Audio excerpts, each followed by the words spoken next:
आहे। काल सुरेश धस यांनी 73 कोटींच्या कामांसंदर्भात घोटाळा झाल्याचा आरोप केला होता। त्यानंतर आज जिल्हा नियोजन बैठकीमध्ये संपूर्ण प्रकरणाची चौकशी करण्याची मागणी सुरेश धस यांनी अजितदादांकडे केली आहे।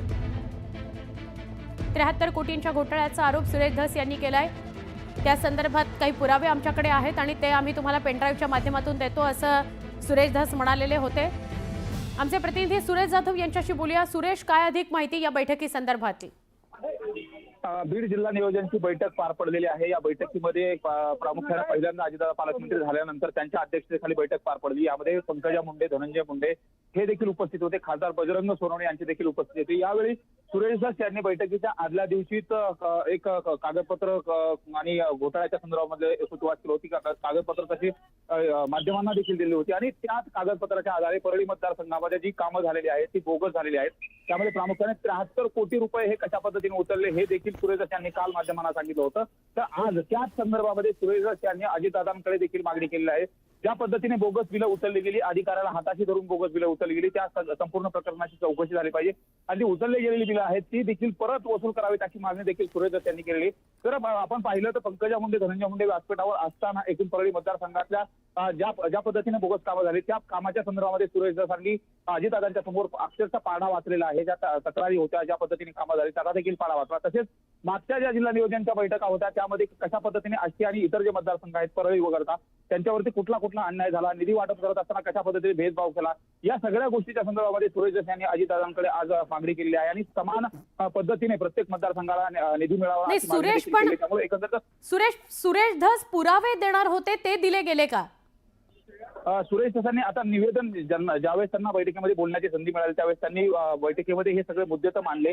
आता बैठक संपल्यानंतर जे पुरावे आहेत ते सगळे पुरावे अजितदादांचे जे पीए आहेत त्यांच्याकडे देखील ते देणार आहेत अशा पद्धतीची माहिती मिळते। मात्र अद्यापर्यंत पुरावे दिलेले आहेत अशी अधिकृत पद्धतीने माहिती मिळाली नाही। मात्र काल सुरेश धसांनी देखील सांगितलं होतं की पीडीएफ पासून पेनड्राईव्ह देखील मी या संपूर्ण प्रकरणाच्या ज्या फाईल तयार केल्या त्या अजितदादांकडे सुपूर्द करणार आहे आणि ते काय कारवाई करतात हे देखील पाहायचं आहे आणि त्यांच्याकडे कारवाईची मागणी केली। आम्हाला 1 रुपयाचा निधी कमी द्या, जे बोगस पद्धतीने बिलं उचलली गेली आहेत ती वसूल करावी अशा पद्धतीने देखील मागणी केली। त्यामुळे सुरेश धस कुठेतरी या बैठकीमध्ये आक्रमक झालेलं देखील पाहायला मिळालं। एकंदरीतच जिल्ह्यामधील ज्या पद्धतीचं वातावरण आहे, जिल्ह्यामध्ये ज्या पद्धतीने परळी मतदारसंघामध्ये खूप मोठ्या प्रमाणात कामं झाल्याचा आरोप प्रत्यारोप केला जात असताना खुद्द पंकजा मुंडे असतील, धनंजय मुंडे असतील यांच्या समोर अजितदादा देखील उपस्थित होते आणि त्यांच्या समोर आक्रमकता बघायला मिळाली। धन्यवाद सुरेश, आपण सविस्तर माहिती दिली त्याबद्दल। बीडमधल्या या डीपीडीसीच्या बैठकीत उपमुख्यमंत्री अजित पवारांच्या बाजूला पंकजा मुंडे बसल्या होत्या। पंकजा मुंडेंच्या शेजारी धनंजय मुंडे बसले होते। खासदार बजरंग सोनवणे सुद्धा व्यासपीठावर हजर होते।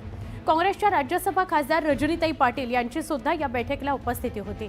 त्यामुळे अजितदादांनी धनंजय मुंडेंच्या बाजूला बसणं जाणीवपूर्वक टाळलं का, अशी चर्चा सुरू झालेली आहे।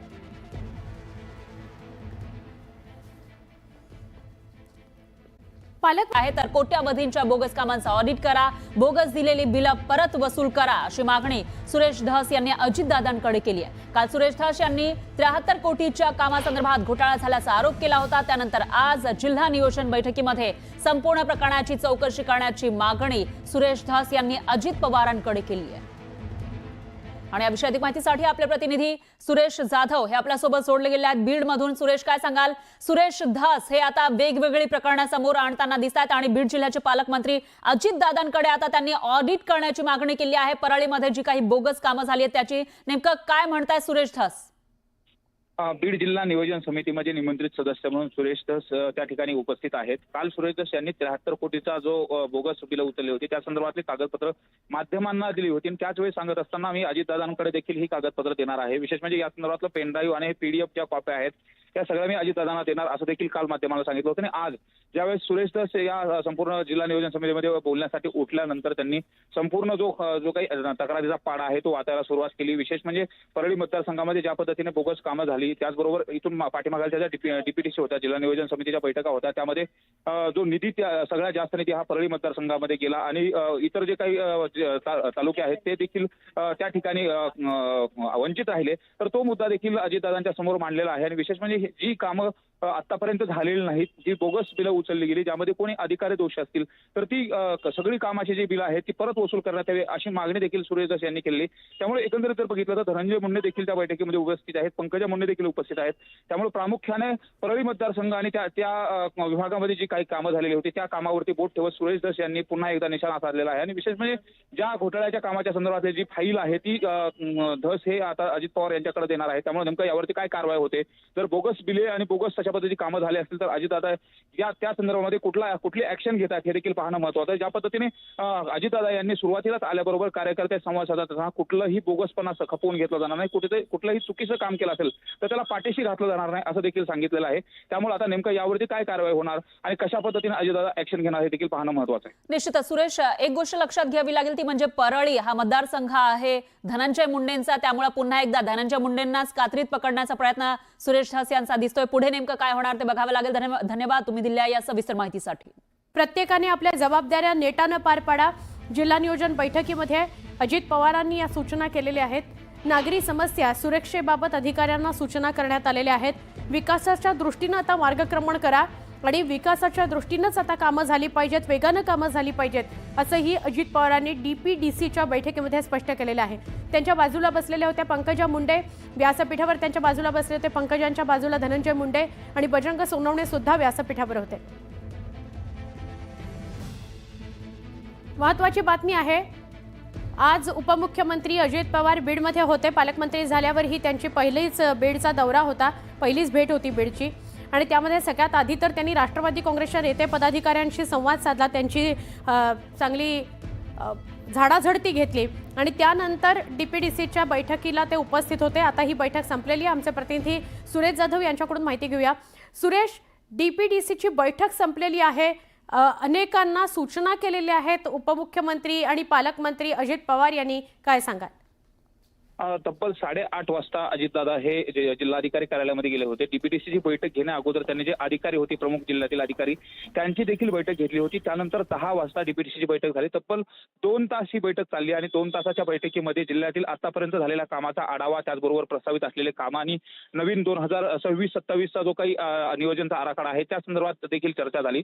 जवळपास 450 कोटीच्या आसपासचा जो आराखडा आहे त्या आराखड्याच्या संदर्भात देखील मोठी चर्चा झाली। विकास कामं कशा पद्धतीने असली पाहिजे या संदर्भात देखील चर्चा झाली। पण प्रामुख्याने या बैठकीसाठी उपस्थित असलेले जे सदस्य होते त्यापैकी जिल्हा नियोजन समितीमध्ये निमंत्रित सदस्य म्हणून अनेक लोकप्रतिनिधींना सहभागी होता येतं। त्यात 2 सदस्य ज्यांना जिल्हा नियोजन समितीवरती नियुक्त करण्यात आलं, त्यामध्ये विजयसिंह पंडित आणि नमिता मुंदळा यांना नियुक्त करण्यात आलं। तर सुरेश धस, प्रकाश सोळंके, संदीप क्षीरसागर, बजरंग सोनवणे, नमिता मुंदळा यांच्यासह स्थानिक आमदार होते आणि त्यांनी प्रत्येकाच्या मतदारसंघातला जो मुद्दा आहे, विकास कामामध्ये कशा पद्धतीने या अगोदर त्यांच्यावरती अन्याय झाला या सगळ्या गोष्टी देखील मांडल्या। प्रामुख्याने सुरेश धस यांनी विषय मांडत असताना परळी मतदारसंघामध्ये जी बोगस कामं झाली होती त्या संदर्भामध्ये देखील इंडिकेशन करून दिलं की दादा अशा पद्धतीने जवळपास 73 कोटी रुपयाचं जी कागदपत्र सुरेश धस यांनी काल पत्रकार परिषदेमध्ये दिली होती तीच कागदपत्र आणि त्याच अनुषंगाने सुरेश धस यांनी या संपूर्ण कामाची चौकशी करावी अशा पद्धतीची जी मागणी आहे ती देखील अजितदादांकडे केली। त्यामुळे या संपूर्ण प्रकरणामध्ये कशा पद्धतीने चौकशी होणार हे देखील पाहणं महत्त्वाचं आहे। मात्र आजची जी जिल्हा नियोजनची बैठक आहे ही नक्की सुरेश, धन्यवाद माहिती दिल्याबद्दल। पुढच्या बीडच्या बातमीकडे वळतोय। बीड नगरपालिकेचा विस्कळीत पाणीपुरवठा सुरू व्हावा यासाठी महावितरणचे थकीत 38 कोटीचे बिल जिल्हा नियोजन मधून त्या संदीप क्षीरसागर यांनी अजित पवारांकडे ही मागणी केली आहे। बीड नगरपालिकेमधील समस्यांचा पाढा वाचून दाखवला। यापूर्वी जिल्हा नियोजन समितीमध्ये बीड जिल्ह्यावर अन्याय झाल्याचा उल्लेख करण्यात आला। बीडच्या परळी मतदारसंघातील बोगस कोट्यवधींच्या कामाचं ऑडिट केलं जाणार आहे। कोट्यवधीची बोगस कामं आहेत त्याचं ऑडिट केलं जाणार आहे। बोगस दिलेली बिलं परत वसूल करा असं सुरेश धस यांनी अजितदादांकडे मागणी केलेली आहे। काल सुरेश धस यांनी 73 कोटींच्या कामांसंदर्भात घोटाळा झाल्याचा आरोप केला होता। त्यानंतर आज जिल्हा नियोजन बैठकीमध्ये संपूर्ण प्रकरणाची चौकशी करण्याची मागणी सुरेश धस यांनी अजितदादांकडे केली आहे। 73 कोटींच्या घोटाळ्याचा आरोप सुरेश धस यांनी केलाय। त्या संदर्भात काही पुरावे आमच्याकडे आहेत आणि ते आम्ही तुम्हाला पेनड्राईव्हच्या माध्यमातून देतो असं सुरेश धस म्हणालेले होते। आमचे प्रतिनिधी सुरेश जाधव यांच्याशी बोलूया। सुरेश, काय अधिक माहिती या बैठकी संदर्भातली? बीड जिल्हा नियोजनची बैठक पार पडलेली आहे। या बैठकीमध्ये प्रामुख्याने पहिल्यांदा अजितदादा पालकमंत्री झाल्यानंतर त्यांच्या अध्यक्षतेखाली बैठक पार पडली। यामध्ये पंकजा मुंडे, धनंजय मुंडे हे देखील उपस्थित होते। खासदार बजरंग सोनवणे यांची देखील उपस्थिती होती। यावेळी सुरेश धस यांनी बैठकीच्या आदल्या दिवशीच एक कागदपत्र आणि घोटाळ्याच्या संदर्भामध्ये सुरुवात केली होती. कागदपत्र तशी माध्यमांना देखील दिली होती आणि त्याच कागदपत्राच्या आधारे परळी मतदारसंघामध्ये जी कामं झालेली आहेत ती बोगस झालेली आहेत. त्यामध्ये प्रामुख्याने 73 कोटी रुपये हे कशा पद्धतीने उचलले हे देखील सुरेश धस यांनी काल माध्यमांना सांगितलं होतं. तर आज त्याच संदर्भामध्ये सुरेश धस यांनी अजितदादांकडे देखील मागणी केलेली आहे. ज्या पद्धतीने बोगस बिलं उचलली गेली, अधिकाऱ्याला हाताशी धरून बोगस बिलं उचलली गेली, त्या संपूर्ण प्रकरणाची चौकशी झाली पाहिजे आणि उचलली गेलेली बिलं आहेत ती देखील परत वसूल करावीत अशी मागणी देखील सुरेश धस यांनी केलेली.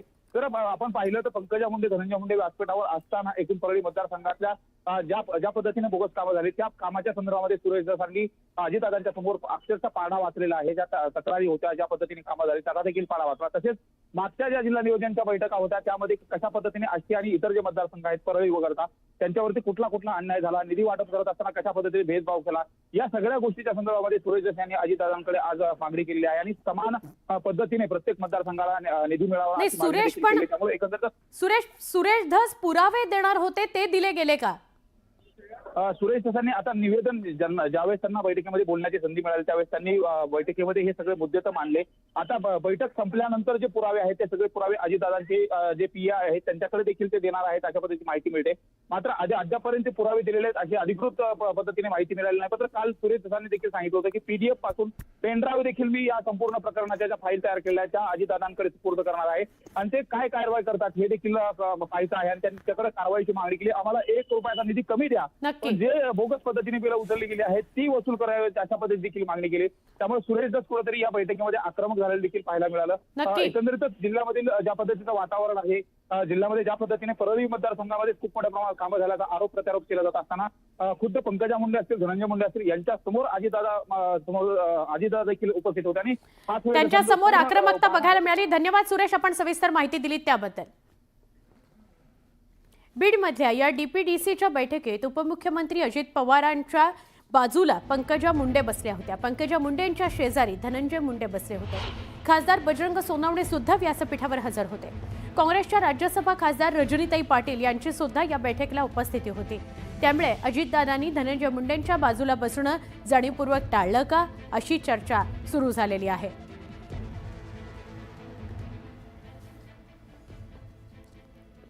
पालक आहे तर कोट्यावधींच्या बोगस कामांचा ऑडिट करा, बोगस दिलेली बिलं परत वसूल करा अशी मागणी सुरेश धस यांनी अजितदादांकडे केली आहे. काल सुरेश धस यांनी 73 कोटीच्या कामासंदर्भात घोटाळा झाल्याचा आरोप केला होता. त्यानंतर आज जिल्हा नियोजन बैठकीमध्ये संपूर्ण प्रकरणाची चौकशी करण्याची मागणी सुरेश धस यांनी अजित पवारांकडे केली आहे. आणि या विषयी अधिक माहितीसाठी आपले प्रतिनिधी सुरेश जाधव हे आपल्यासोबत जोडले गेले आहेत बीडमधून. सुरेश, काय सांगाल? सुरेश धस हे आता वेगवेगळी प्रकरणं समोर आणताना दिसतात आणि बीड जिल्ह्याचे पालकमंत्री अजितदादांकडे आता त्यांनी ऑडिट करण्याची मागणी केली आहे. परळीमध्ये जी काही बोगस कामं झाली आहेत त्याची नेमकं काय म्हणताय सुरेश धस? बीड जिल्हा नियोजन समितीमध्ये निमंत्रित सदस्य म्हणून सुरेश धस त्या ठिकाणी उपस्थित आहेत. काल सुरेश धस यांनी 73 कोटीचा जो बोगस बिलं उचलली होती त्या संदर्भातली कागदपत्र माध्यमांना दिली होती आणि त्याच वेळी सांगत असताना मी अजितदादांकडे देखील ही कागदपत्र देणार आहे. विशेष म्हणजे या संदर्भातलं पेनड्राईव्ह आणि पीडीएफ ज्या कॉप्या आहेत त्या सगळ्या मी अजितदादांना देणार असं देखील काल माध्यमाला सांगितलं होतं. आणि आज ज्यावेळेस सुरेश धस या संपूर्ण जिल्हा नियोजन समितीमध्ये बोलण्यासाठी उठल्यानंतर त्यांनी संपूर्ण जो काही तक्रारीचा पाडा आहे तो वाचायला सुरुवात केली. विशेष म्हणजे परळी मतदारसंघामध्ये ज्या पद्धतीने बोगस कामं झाली, त्याचबरोबर इथून पाठीमागाच्या ज्या डीपीडीसी होत्या, जिल्हा नियोजन समितीच्या बैठका होत्या, त्यामध्ये जो निधी सगळ्यात जास्त निधी हा परळी मतदारसंघामध्ये गेला आणि इतर जे काही तालुके आहेत ते देखील त्या ठिकाणी वंचित राहिले. तर तो मुद्दा देखील अजितदादांच्या समोर मांडलेला आहे. आणि विशेष म्हणजे जी कामं आतापर्यंत झालेली नाहीत, जी बोगस बिलं उचलली गेली, ज्यामध्ये कोणी अधिकारी दोषी असतील तर ती सगळी कामाची जी बिलं आहेत ती परत वसूल करण्यात यावी अशी मागणी देखील सुरेश धस यांनी केली. त्यामुळे एकंदरीत जर बघितलं तर धनंजय मुंडे देखील त्या बैठकीमध्ये उपस्थित आहेत, पंकजा मुंडे देखील उपस्थित आहेत. त्यामुळे प्रामुख्याने परळी मतदारसंघ आणि त्या विभागामध्ये जी काही कामं झालेली होती त्या कामावरती बोट ठेवत सुरेश धस यांनी पुन्हा एकदा निशाणा साधलेला आहे. आणि विशेष म्हणजे ज्या घोटाळ्याच्या कामाच्या संदर्भातली जी फाईल आहे ती धस हे आता अजित पवार यांच्याकडे देणार आहे. त्यामुळे नेमकं यावरती काय कारवाई होते, जर बोगस बिले आणि बोगस अशा पद्धतीची कामं झाली असतील तर अजितदादा त्या संदर्भामध्ये कुठली ऍक्शन घेतात हे देखील पाहणं महत्त्वाचं आहे. ज्या पद्धतीने अजितदादा यांनी सुरुवातीलाच आल्याबरोबर कार्यकर्ते संवाद साधताना कुठलंही बोगसपणा खपवून घेतला जाणार नाही, कुठलंही चुकीचं काम केलं असेल तर त्याला पाठीशी घातलं जाणार नाही असं देखील सांगितलेलं आहे. त्यामुळे आता नेमकं यावरती काय कारवाई होणार आणि कशा पद्धतीने अजितदादा ऍक्शन घेणार हे देखील पाहणं महत्त्वाचं आहे. निश्चितच सुरेश, एक गोष्ट लक्षात घ्यावी लागेल ती म्हणजे परळी हा मतदारसंघ आहे धनंजय मुंडेंचा, त्यामुळे पुन्हा एकदा धनंजय मुंडेंनाच कात्रीत पकडण्याचा प्रयत्न सुरेश धस यांचा दिसतोय. पुढे नेमकं काय होणार ते बघावं लागेल. धन्यवाद तुम्ही दिलेल्या या सविस्तर माहितीसाठी. प्रत्येकाने आपल्या जबाबदाऱ्या नेटानं पार पाडा. जिल्हा नियोजन बैठकीमध्ये अजित पवारांनी या सूचना केलेल्या आहेत. नागरी समस्या सुरक्षेबाबत अधिकाऱ्यांना सूचना करण्यात आलेल्या आहेत. विकासाच्या दृष्टीनं आता मार्गक्रमण करा आणि विकासाच्या दृष्टीनंच आता कामं झाली पाहिजेत, वेगानं कामं झाली पाहिजेत असंही अजित पवारांनी DPDCच्या बैठकीमध्ये स्पष्ट केलेलं आहे. त्यांच्या बाजूला बसलेल्या होत्या पंकजा मुंडे, व्यासपीठावर त्यांच्या बाजूला बसले होते. पंकजांच्या बाजूला धनंजय मुंडे आणि बजरंग सोनवणे सुद्धा व्यासपीठावर होते. महत्त्वाची बातमी आहे, आज उपमुख्यमंत्री अजित पवार बीडमध्ये होते. पालकमंत्री झाल्यावर ही त्यांची पहिलीच बीडचा दौरा होता, पहिलीच भेट होती बीडची आणि त्यामध्ये सगळ्यात आधी तर त्यांनी राष्ट्रवादी काँग्रेसच्या नेते पदाधिकाऱ्यांशी संवाद साधला, त्यांची चांगली झाडाझडती घेतली आणि त्यानंतर DPDCच्या बैठकीला ते उपस्थित होते. आता ही बैठक संपलेली आहे. आमचे प्रतिनिधी सुरेश जाधव यांच्याकडून माहिती घेऊया. सुरेश, DPDCची बैठक संपलेली आहे, अनेकांना सूचना केलेल्या आहेत उपमुख्यमंत्री आणि पालकमंत्री अजित पवार यांनी, काय सांगाल? तब्बल 8:30 वाजता अजितदादा हे जिल्हाधिकारी कार्यालयामध्ये गेले होते. DPDCची बैठक घेण्या अगोदर त्यांनी जे अधिकारी होते, प्रमुख जिल्ह्यातील अधिकारी, त्यांची देखील बैठक घेतली होती. त्यानंतर 10 वाजता DPDCची बैठक झाली. तब्बल 2 तास ही बैठक चालली आणि 2 तासाच्या बैठकीमध्ये जिल्ह्यातील आतापर्यंत झालेल्या कामाचा आढावा, त्याचबरोबर प्रस्तावित असलेले कामं आणि नवीन 2026-27चा जो काही नियोजनचा आराखडा आहे त्या संदर्भात देखील चर्चा झाली. जवळपास 450 कोटीच्या आसपासचा जो आराखडा आहे त्या आराखड्याच्या संदर्भात देखील मोठी चर्चा झाली. विकास कामं कशा पद्धतीने असली पाहिजे या संदर्भात देखील चर्चा झाली. पण प्रामुख्याने या बैठकीसाठी उपस्थित असलेले जे सदस्य होते त्यापैकी जिल्हा नियोजन समितीमध्ये निमंत्रित सदस्य म्हणून अनेक लोकप्रतिनिधींना सहभागी होता येतं. त्यात 2 सदस्य ज्यांना जिल्हा नियोजन समितीवरती नियुक्त करण्यात आलं, त्यामध्ये विजयसिंह पंडित आणि नमिता मुंदळा यांना नियुक्त करण्यात आलं. तर सुरेश धस, प्रकाश सोळंके, संदीप क्षीरसागर, बजरंग सोनवणे, नमिता मुंदळा यांच्यासह स्थानिक आमदार होते आणि त्यांनी प्रत्येकाच्या मतदारसंघातला जो मुद्दा आहे, विकास कामामध्ये कशा पद्धतीने या अगोदर त्यांच्यावरती अन्याय झाला, या सगळ्या गोष्टी देखील मांडल्या. प्रामुख्याने सुरेश धस यांनी विषय मांडत असताना परळी मतदारसंघामध्ये जी बोगस कामं झाली होती त्या संदर्भामध्ये देखील इंडिकेशन करून दिलं की दादा अशा पद्धतीने जवळपास 73 कोटी रुपयाचं जी कागदपत्र सुरेश धस यांनी काल पत्रकार परिषदेमध्ये दिली होती, तीच कागदपत्र आणि त्याच अनुषंगाने सुरेश धस यांनी या संपूर्ण कामाची चौकशी करावी अशा पद्धतीची जी मागणी आहे ती देखील अजितदादांकडे केली. त्यामुळे या संपूर्ण प्रकरणामध्ये कशा पद्धतीने चौकशी होणार हे देखील पाहणं महत्त्वाचं आहे. मात्र आजची जी जिल्हा नियोजनची बैठक आहे ही नक्की सुरेश, धन्यवाद माहिती दिल्याबद्दल. पुढच्या बीडच्या बातमीकडे वळतोय. बीड नगरपालिकेचा विस्कळीत पाणीपुरवठा सुरू व्हावा यासाठी महावितरणचे थकीत 38 कोटीचे बिल जिल्हा नियोजन मधून त्या संदीप क्षीरसागर यांनी अजित पवारांकडे ही मागणी केली आहे. बीड नगरपालिकेमधील समस्यांचा पाढा वाचून दाखवला. यापूर्वी जिल्हा नियोजन समितीमध्ये बीड जिल्ह्यावर अन्याय झाल्याचा उल्लेख करण्यात आला. मधून बीडच्या परळी मतदारसंघातील बोगस कोट्यवधींच्या कामाचं ऑडिट केलं जाणार आहे. कोट्यवधीची बोगस कामं आहेत त्याचं ऑडिट केलं जाणार आहे.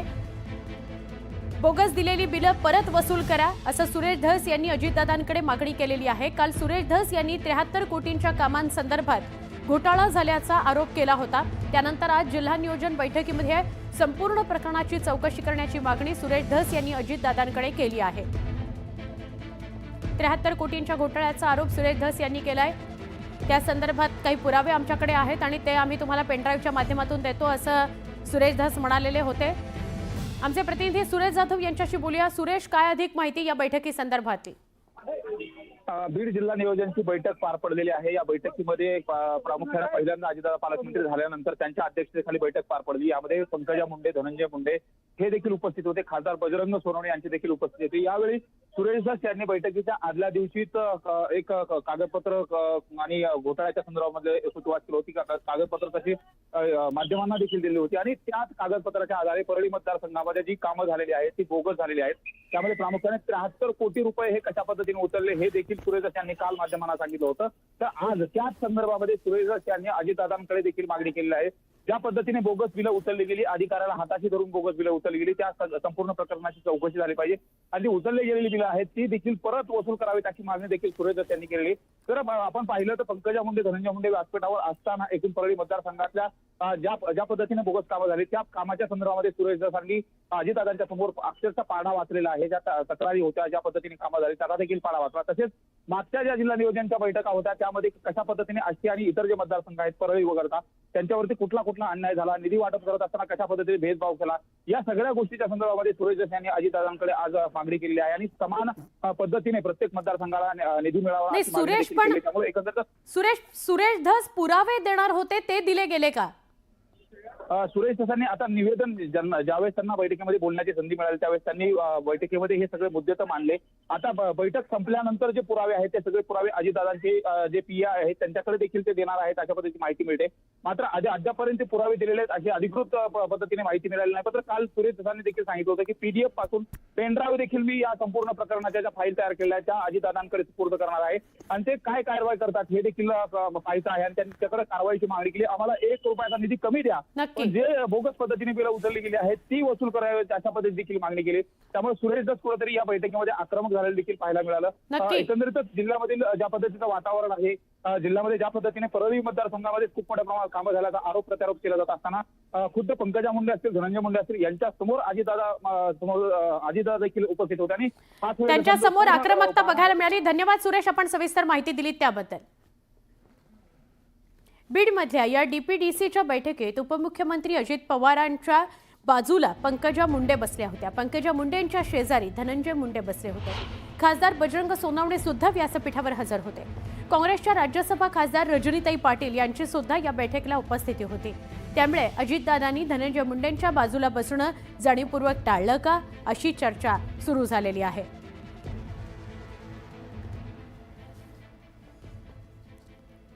पालक आहे तर कोट्यावधींच्या बोगस कामांचा ऑडिट करा, बोगस दिलेली बिलं परत वसूल करा अशी मागणी सुरेश धस यांनी अजितदादांकडे केली आहे। काल सुरेश धस यांनी 73 कोटीच्या कामासंदर्भात घोटाळा झाल्याचा आरोप केला होता। त्यानंतर आज जिल्हा नियोजन बैठकीमध्ये संपूर्ण प्रकरणाची चौकशी करण्याची मागणी सुरेश धस यांनी अजित पवारांकडे केली आहे।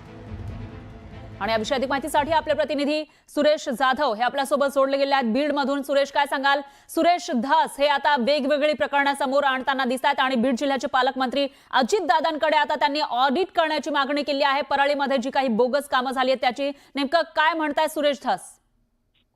बीड जिल्हा नियोजन समितीमध्ये निमंत्रित सदस्य म्हणून सुरेश धस त्या ठिकाणी उपस्थित आहेत। काल सुरेश धस यांनी 73 कोटीचा जो बोगस बिलं उचलली होती त्या संदर्भातली कागदपत्र माध्यमांना दिली होती आणि त्याच वेळी सांगत असताना मी अजितदादांकडे देखील ही कागदपत्र देणार आहे। विशेष म्हणजे या संदर्भातलं पेनड्राईव्ह आणि पीडीएफ ज्या कॉप्या आहेत त्या सगळ्या मी अजितदादांना देणार असं देखील काल माध्यमाला सांगितलं होतं। आणि आज ज्यावेळेस सुरेश धस या संपूर्ण जिल्हा नियोजन समितीमध्ये बोलण्यासाठी उठल्यानंतर त्यांनी संपूर्ण जो काही तक्रारीचा पाढा आहे तो वाचायला सुरुवात केली। विशेष म्हणजे परळी मतदारसंघामध्ये ज्या पद्धतीने बोगस कामं झाली, त्याचबरोबर इथून पाठीमागाच्या ज्या डीपीडीसी होत्या, जिल्हा नियोजन समितीच्या बैठका होत्या, त्यामध्ये जो निधी सगळ्यात जास्त निधी हा परळी मतदारसंघामध्ये गेला आणि इतर जे काही तालुके आहेत ते देखील त्या ठिकाणी वंचित राहिले। तर तो मुद्दा देखील अजितदादांच्या समोर मांडलेला आहे आणि विशेष म्हणजे जी कामं आतापर्यंत झालेली नाहीत, जी बोगस बिलं उचलली गेली, ज्यामध्ये कोणी अधिकारी दोषी असतील तर ती सगळी कामाची जी बिलं आहेत ती परत वसूल करण्यात यावी अशी मागणी देखील सुरेश धस यांनी केली। त्यामुळे एकंदरीत जर बघितलं तर धनंजय मुंडे देखील त्या बैठकीमध्ये उपस्थित आहेत, पंकजा मुंडे देखील उपस्थित आहेत। त्यामुळे प्रामुख्याने परळी मतदारसंघ आणि त्या विभागामध्ये जी काही कामं झालेली होती त्या कामावरती बोट ठेवत सुरेश धस यांनी पुन्हा एकदा निशाणा साधलेला आहे। आणि विशेष म्हणजे ज्या घोटाळ्याच्या कामाच्या संदर्भातली जी फाईल आहे ती धस हे आता अजित पवार यांच्याकडे देणार आहे। त्यामुळे नेमकं यावरती काय कारवाई होते, जर बोगस बिले आणि बोगस तशा पद्धतीची कामं झाली असतील तर अजितदादा या त्या संदर्भामध्ये कुठली ऍक्शन घेतात हे देखील पाहणं महत्त्वाचं आहे। ज्या पद्धतीने अजितदादा यांनी सुरुवातीलाच आल्याबरोबर कार्यकर्ते संवाद साधताना कुठलंही बोगसपणा खपवून घेतलं जाणार नाही, कुठलंही चुकीचं काम केलं असेल तर त्याला पाठीशी घातलं जाणार नाही असं देखील सांगितलेलं आहे। त्यामुळे आता नेमकं यावरती काय कारवाई होणार आणि कशा पद्धतीने अजितदादा ऍक्शन घेणार हे देखील पाहणं महत्त्वाचं आहे। निश्चितच सुरेश, एक गोष्ट लक्षात घ्यावी लागेल ती म्हणजे परळी हा मतदारसंघ आहे धनंजय मुंडेंचा, त्यामुळे पुन्हा एकदा धनंजय मुंडेंनाच कात्रीत पकडण्याचा प्रयत्न सुरेश धस यांचा दिसतोय। पुढे नेमकं काय होणार ते बघावं लागेल। धन्यवाद तुम्ही दिलेल्या या सविस्तर माहितीसाठी। प्रत्येकाने आपल्या जबाबदाऱ्या नेटानं पार पाडा। जिल्हा नियोजन बैठकीमध्ये अजित पवारांनी या सूचना केलेल्या आहेत। नागरी समस्या सुरक्षेबाबत अधिकाऱ्यांना सूचना करण्यात आलेल्या आहेत। विकासाच्या दृष्टीने आता मार्गक्रमण करा। आणि विकासाच्या दृष्टीनंच आता कामं झाली पाहिजेत, वेगानं कामं झाली पाहिजेत, असंही अजित पवारांनी DPDCच्या बैठकीमध्ये स्पष्ट केलेलं आहे. त्यांच्या बाजूला बसलेल्या होत्या पंकजा मुंडे, व्यासपीठावर त्यांच्या बाजूला बसले होते. पंकजांच्या बाजूला धनंजय मुंडे आणि बजरंग सोनवणे सुद्धा व्यासपीठावर होते. महत्त्वाची बातमी आहे, आज उपमुख्यमंत्री अजित पवार बीडमध्ये होते. पालकमंत्री झाल्यावरही त्यांची पहिलीच बीडचा दौरा होता, पहिलीच भेट होती बीडची. आणि त्यामध्ये सगळ्यात आधी तर त्यांनी राष्ट्रवादी काँग्रेसच्या नेते पदाधिकाऱ्यांशी संवाद साधला, त्यांची चांगली झाडाझडती घेतली आणि त्यानंतर DPDCच्या बैठकीला ते उपस्थित होते. आता ही बैठक संपलेली आहे. आमचे प्रतिनिधी सुरेश जाधव यांच्याकडून माहिती घेऊया. सुरेश, DPDCची बैठक संपलेली आहे, अनेकांना सूचना केलेल्या आहेत उपमुख्यमंत्री आणि पालकमंत्री अजित पवार यांनी, काय सांगाल? तब्बल 8:30 वाजता अजितदादा हे जिल्हाधिकारी कार्यालयामध्ये गेले होते. DPDCची बैठक घेण्या अगोदर त्यांनी जे अधिकारी होते, प्रमुख जिल्ह्यातील अधिकारी, त्यांची देखील बैठक घेतली होती. त्यानंतर 10 वाजता DPDCची बैठक झाली. तब्बल 2 तास ही बैठक चालली आणि 2 तासाच्या बैठकीमध्ये जिल्ह्यातील आतापर्यंत झालेल्या कामाचा आढावा, त्याचबरोबर प्रस्तावित असलेले काम आणि नवीन 2026-27चा जो काही नियोजनचा आराखडा आहे त्या संदर्भात देखील चर्चा झाली. जवळपास 450 कोटीच्या आसपासचा जो आराखडा आहे त्या आराखड्याच्या संदर्भात देखील मोठी चर्चा झाली. विकास कामं कशा पद्धतीने असली पाहिजे या संदर्भात देखील चर्चा झाली. पण प्रामुख्याने या बैठकीसाठी उपस्थित असलेले जे सदस्य होते त्यापैकी जिल्हा नियोजन समितीमध्ये निमंत्रित सदस्य म्हणून अनेक लोकप्रतिनिधींना सहभागी होता येतं. त्यात 2 सदस्य ज्यांना जिल्हा नियोजन समितीवरती नियुक्त करण्यात आलं, त्यामध्ये विजयसिंह पंडित आणि नमिता मुंदळा यांना नियुक्त करण्यात आलं. तर सुरेश धस, प्रकाश सोळंके, संदीप क्षीरसागर, बजरंग सोनवणे, नमिता मुंदळा यांच्यासह स्थानिक आमदार होते आणि त्यांनी प्रत्येकाच्या मतदारसंघातला जो मुद्दा आहे, विकास कामामध्ये कशा पद्धतीने या अगोदर त्यांच्यावरती अन्याय झाला, या सगळ्या गोष्टी देखील मांडल्या. प्रामुख्याने सुरेश धस यांनी विषय मांडत असताना परळी मतदारसंघामध्ये जी बोगस कामं झाली होती त्या संदर्भामध्ये देखील इंडिकेशन करून दिलं की दादा अशा पद्धतीने जवळपास 73 कोटी रुपयाचं जी कागदपत्र सुरेश धस यांनी काल पत्रकार परिषदेमध्ये दिली होती, तीच कागदपत्र आणि त्याच अनुषंगाने सुरेश धस यांनी या संपूर्ण कामाची चौकशी करावी अशा पद्धतीची जी मागणी आहे ती देखील अजितदादांकडे केली. त्यामुळे या संपूर्ण प्रकरणामध्ये कशा पद्धतीने चौकशी होणार हे देखील पाहणं महत्त्वाचं आहे. मात्र आजची जी जिल्हा नियोजनची बैठक आहे ही नक्की सुरेश, धन्यवाद माहिती दिल्याबद्दल. पुढच्या बीडच्या बातमीकडे वळतोय. बीड नगरपालिकेचा विस्कळीत पाणीपुरवठा सुरू व्हावा यासाठी महावितरणचे थकीत 38 कोटीचे बिल जिल्हा नियोजनमधून त्या संदीप क्षीरसागर यांनी अजित पवारांकडे ही मागणी केली आहे. बीड नगरपालिकेमधील समस्यांचा पाढा वाचून दाखवला. यापूर्वी जिल्हा नियोजन समितीमध्ये बीड जिल्ह्यावर अन्याय झाल्याचा उल्लेख करण्यात आला. बीडच्या परळी मतदारसंघातील बोगस कोट्यवधींच्या कामाचं ऑडिट केलं जाणार आहे. कोट्यवधीची बोगस कामं आहेत त्याचं ऑडिट केलं जाणार आहे. बोगस दिलेली बिलं परत वसूल करा असं सुरेश धस यांनी अजितदादांकडे मागणी केलेली आहे. काल सुरेश धस यांनी 73 कोटींच्या कामांसंदर्भात घोटाळा झाल्याचा आरोप केला होता. त्यानंतर आज जिल्हा नियोजन बैठकीमध्ये संपूर्ण प्रकरणाची चौकशी करण्याची मागणी सुरेश धस यांनी अजितदादांकडे केली आहे. 73 कोटींच्या घोटाळ्याचा आरोप सुरेश धस यांनी केलाय. त्या संदर्भात काही पुरावे आमच्याकडे आहेत आणि ते आम्ही तुम्हाला पेनड्राईव्हच्या माध्यमातून देतो असं सुरेश धस म्हणालेले होते. आमचे प्रतिनिधी सुरेश जाधव यांच्याशी बोलूया. सुरेश, काय अधिक माहिती या बैठकी संदर्भातली? बीड जिल्हा नियोजनची बैठक पार पडलेली आहे. या बैठकीमध्ये प्रामुख्याने पहिल्यांदा अजितदादा पालकमंत्री झाल्यानंतर त्यांच्या अध्यक्षतेखाली बैठक पार पडली. यामध्ये पंकजा मुंडे, धनंजय मुंडे हे देखील उपस्थित होते. खासदार बजरंग सोनवणे यांची देखील उपस्थिती होती. यावेळी सुरेश धस यांनी बैठकीच्या आदल्या दिवशीच एक कागदपत्र आणि घोटाळ्याच्या संदर्भामध्ये सुरुवात केली होती. कागदपत्र तशी माध्यमांना देखील दिली होती आणि त्याच कागदपत्राच्या आधारे परळी मतदारसंघामध्ये जी कामं झालेली आहेत ती बोगस झालेली आहेत. त्यामध्ये प्रामुख्याने 73 कोटी रुपये हे कशा पद्धतीने उचलले हे देखील सुरेश धस यांनी काल माध्यमांना सांगितलं होतं. तर आज त्याच संदर्भामध्ये सुरेश धस यांनी अजितदादांकडे देखील मागणी केलेली आहे. ज्या पद्धतीने बोगस बिलं उचलली गेली, अधिकाऱ्याला हाताशी धरून बोगस बिलं उचलली गेली, त्या संपूर्ण प्रकरणाची चौकशी झाली पाहिजे आणि उचलली गेलेली बिलं आहेत ती देखील परत वसूल करावीत अशी मागणी देखील सुरेश धस यांनी केलेली. तर आपण पाहिलं तर पंकजा मुंडे, धनंजय मुंडे व्यासपीठावर असताना एकूण परळी मतदारसंघातल्या ज्या पद्धतीने बोगस कामं झाली त्या कामाच्या संदर्भामध्ये सुरेश धस यांनी अजितदादांच्या समोर अक्षरशः पाढा वाचलेला आहे. ज्या तक्रारी होत्या, ज्या पद्धतीने कामं झाली त्याचा देखील पाढा वाचला. तसेच मागच्या ज्या जिल्हा नियोजनच्या बैठका होत्या त्यामध्ये कशा पद्धतीने आष्टी आणि इतर जे मतदारसंघ आहेत परळी वगळता त्यांच्यावरती कुठला अन्याय झाला, निधी वाटप करत असताना कशा पद्धतीने भेदभाव केला, या सगळ्या गोष्टीच्या संदर्भामध्ये सुरेश धस यांनी अजितदादांकडे आज मागणी केलेली आहे आणि समान पद्धतीने प्रत्येक मतदारसंघाला निधी मिळावा. सुरेश धस पुरावे देणार होते, ते दिले गेले का? सुरेश धसांनी आता निवेदन ज्यावेळेस त्यांना बैठकीमध्ये बोलण्याची संधी मिळाली त्यावेळेस त्यांनी बैठकीमध्ये हे सगळे मुद्दे तर मांडले. आता बैठक संपल्यानंतर जे पुरावे आहेत ते सगळे पुरावे अजितदादांचे जे पीए आहेत त्यांच्याकडे देखील ते देणार आहेत अशा पद्धतीची माहिती मिळते. मात्र अद्यापर्यंत ते पुरावे दिलेले आहेत अशी अधिकृत पद्धतीने माहिती मिळाली नाही. मात्र काल सुरेश धसांनी देखील सांगितलं होतं की पीडीएफ पासून पेनड्राईव्ह देखील मी या संपूर्ण प्रकरणाच्या ज्या फाईल तयार केलेल्या आहेत त्या अजितदादांकडे सुपूर्द करणार आहे आणि ते काय कारवाई करतात हे देखील पाहायचं आहे आणि त्यांच्याकडे कारवाईची मागणी केली. आम्हाला 1 रुपयाचा निधी कमी द्या, नक्की. पण जे बोगस पद्धतीने बिलं उचलली गेली आहेत ती वसूल करावी अशा पद्धती देखील मागणी केली. त्यामुळे सुरेश धस कुठेतरी या बैठकीमध्ये आक्रमक झालेलं देखील पाहायला मिळालं. नक्की. एकंदरीतच जिल्ह्यामधील ज्या पद्धतीचं वातावरण आहे, जिल्ह्यामध्ये ज्या पद्धतीने परळी मतदारसंघामध्ये खूप मोठ्या प्रमाणात कामं झाल्याचा आरोप प्रत्यारोप केला जात असताना खुद्द पंकजा मुंडे असतील, धनंजय मुंडे असतील यांच्या समोर अजितदादा देखील उपस्थित होते आणि त्यांच्या समोर आक्रमकता बघायला मिळाली. धन्यवाद सुरेश, आपण सविस्तर माहिती दिली त्याबद्दल. बीडमधल्या या डीपीडीसीच्या बैठकीत उपमुख्यमंत्री अजित पवारांच्या बाजूला पंकजा मुंडे बसल्या होत्या. पंकजा मुंडेंच्या शेजारी धनंजय मुंडे बसले होते. खासदार बजरंग सोनवणे सुद्धा व्यासपीठावर हजर होते. काँग्रेसच्या राज्यसभा खासदार रजनीताई पाटील यांची सुद्धा या बैठकीला उपस्थिती होती. त्यामुळे अजितदादांनी धनंजय मुंडेंच्या बाजूला बसणं जाणीवपूर्वक टाळलं का, अशी चर्चा सुरू झालेली आहे.